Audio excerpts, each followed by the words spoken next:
Good morning, YouTube. It's Thursday morning, 10 past 10. Bit of a grey day out there, but nothing too much to worry about. What have I been doing since we last met? Well, I've been thinking actually, quite a lot. And the things I've been thinking about are really three main things. Um, about my needs now, about the subject of mission statements, what we say about ourselves, what organizations say about themselves.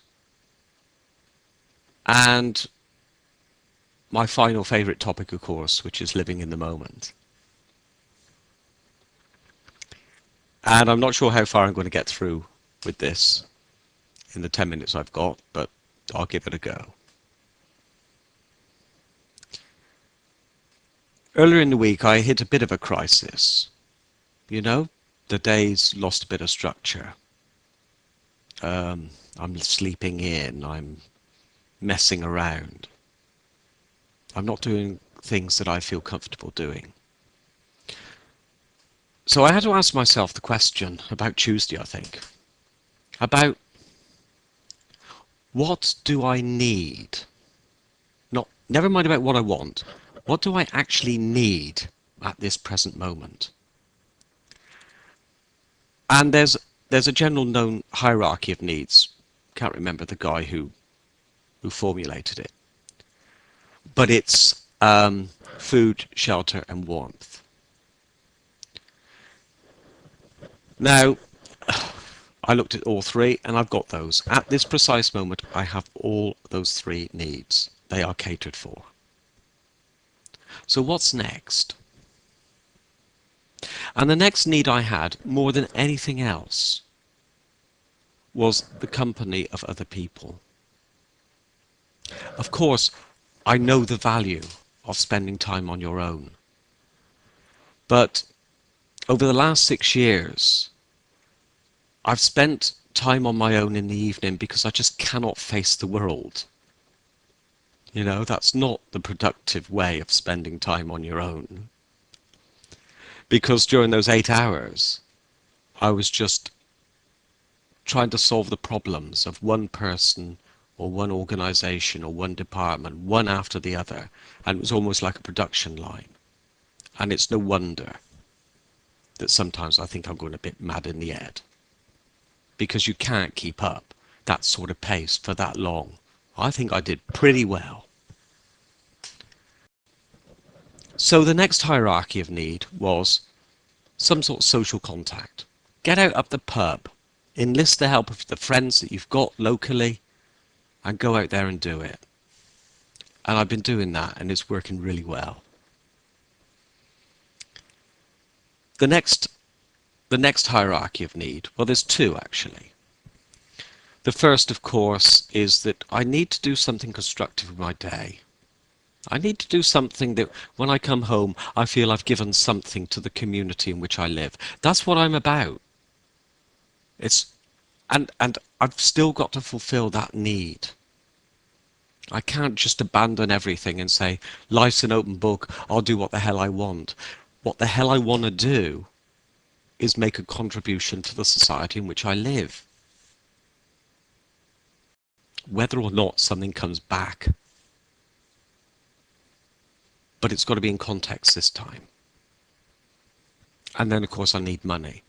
Now, in the past, work and money go together.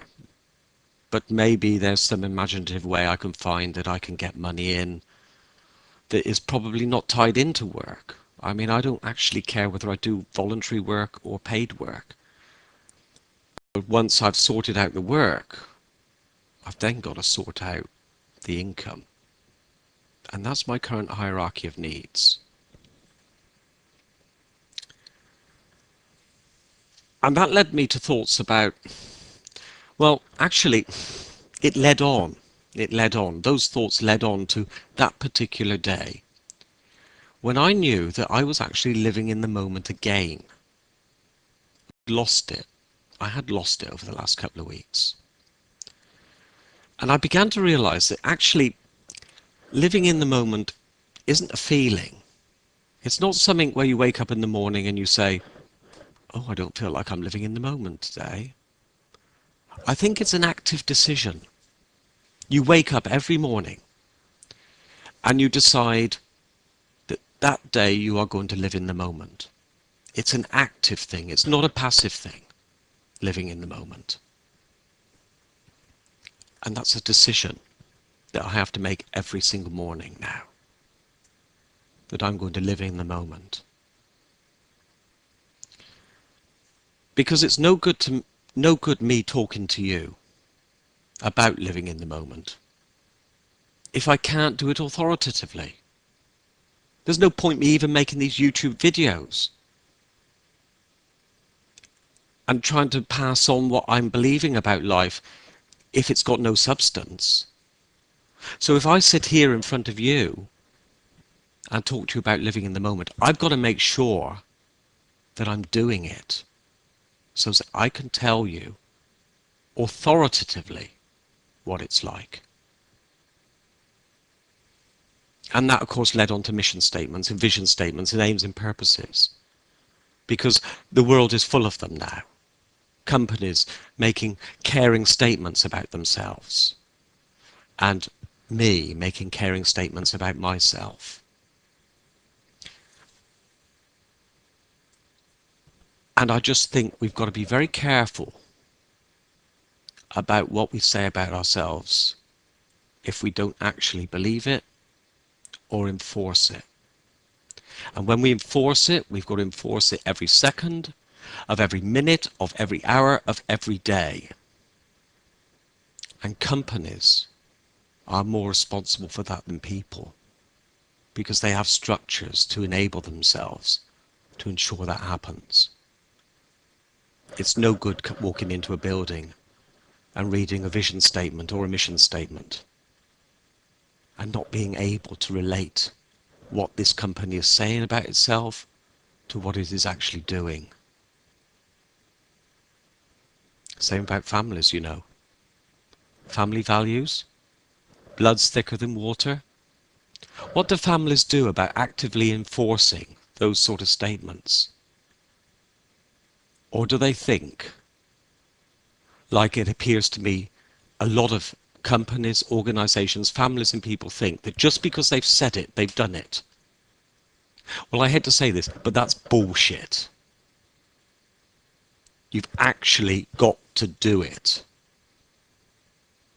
because you are just wasting words, and words are so precious.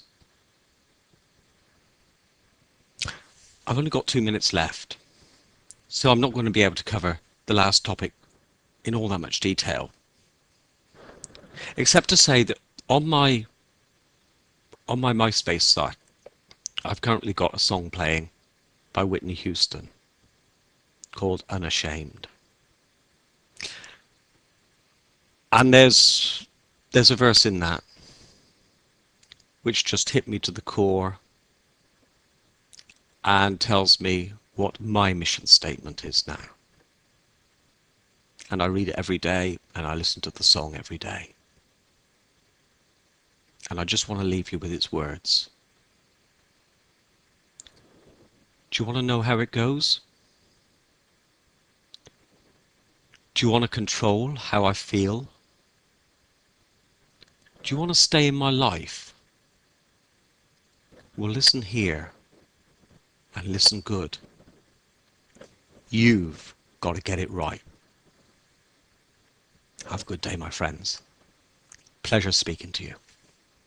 Bye for now.